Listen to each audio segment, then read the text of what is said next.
Hi friends. England పర్యటనకు భారత జట్టును ప్రకటించారు. స్టార్ ఆటగాళ్లు లేకపోవడంతో యువ ఆటగాళ్లకు అవకాశం లభించింది.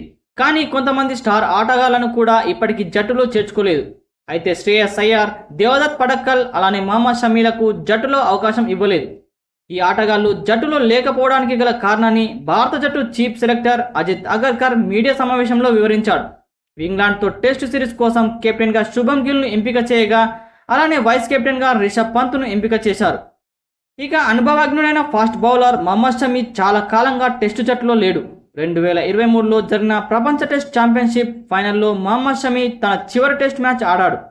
ఇంగ్లాండ్ పర్యటనలో మహమ్మద్ షమీకి అవకాశం రాలేదనే ప్రశ్నకు అజిత్ అగర్కర్ స్పందిస్తూ గత వారం మహమ్మద్ షమీకి కొంత ఇబ్బంది ఎదురైందని, ఈ క్రమంలో షమీ కొన్ని ఎంఆర్ఐలు చేయించుకోవాల్సి వచ్చిందని వెల్లడించాడు. మహమ్మద్ షమీ 5 టెస్టులు ఆడలేడని, షమీకి పనిభారం ఉండాల్సినంత ఎక్కువ ఉందని, కానీ షమీ ఫిట్గా లేడంటే వేచి ఉండడానికి బదులు ఫిట్గా ఉన్న అందుబాటులో ఉన్న ఆటగాళ్లను ఎంచుకుంటామని చెప్పుకొచ్చాడు. ఇక దేశవాళీ క్రికెట్లో అద్భుతంగా రాణిస్తున్న శ్రేయస్ అయ్యర్కు కూడా జట్టులో అవకాశం దక్కలేదు. దీని గురించి అజిత్ అగర్కర్ విలేకరుల సమావేశంలో మాట్లాడుతూ, అయితే శ్రేయస్ అయ్యర్ విదేశీ క్రికెట్లో బాగా రాణించాడు, కానీ ప్రస్తుతం శ్రేయస్కు జట్టులో చోటు లేదు అని చెప్పుకొచ్చాడు.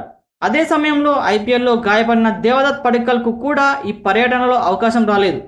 దేవదత్ పడిక్కల్కు ఆస్ట్రేలియా పర్యటనలో ఆడే అవకాశం వచ్చింది. ఈ క్రమంలో పడిక్కల్కు అవకాశం వస్తుందని భావించారు, కానీ ఫిట్నెస్ సరిగా లేకపోవడం వల్ల అతడిని తొలగించారు. ఇక ఇంగ్లాండ్ పర్యటనకు ఎంపికైన భారత జట్టును చూద్దాం. శుభం గిల్ కెప్టెన్గా వ్యవహరించగా Rishabh Pant wicket keeper and vice కెప్టెన్గా వ్యవహరిస్తున్నారు. ఇక యశస్వి జైస్వాల్, కేఎల్ రాహుల్, సాయి సుదర్శన్, అభిమన్యు ఈశ్వరన్, కరుణ్ నాయర్, నితీష్ కుమార్ రెడ్డి, రవీంద్ర జడేజా, ధ్రువ్ జువేల్, వాషింగ్టన్ సుందర్, శార్దుల్ ఠాగూర్, జస్ప్రీత్ బుమ్రావ్, మహమ్మద్ సిరాజ్, ప్రసిద్ధ్ కృష్ణ, హర్షదీప్ సింగ్, ఆకాశ్ దీప్, ఇక చివరిగా కుల్దీప్ యాదవ్లు ఆడనున్నారు.